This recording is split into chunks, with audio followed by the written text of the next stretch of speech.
Ang sarap kumain, di ba? Matapos kumain, ano dapat gawin? Maghugas! Matapos magligpit, mismisan ang mga huhugasan.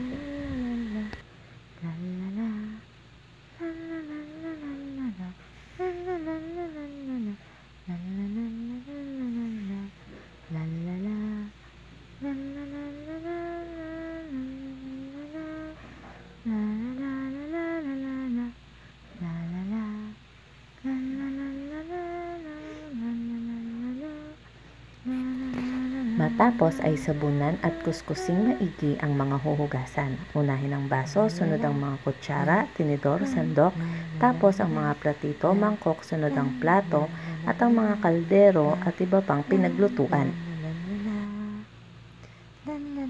Ang sabi kong pagkakasunod-sunod ay base sa turo ng aking ama at ng aking mga ate nung ako'y bata pa at umpisa pa lang na naghuhugas ng plato.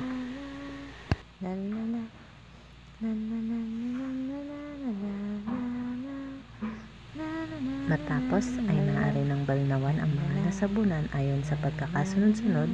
Maaaring tanggalan ng bula bago ilubog sa plangganang may tubig.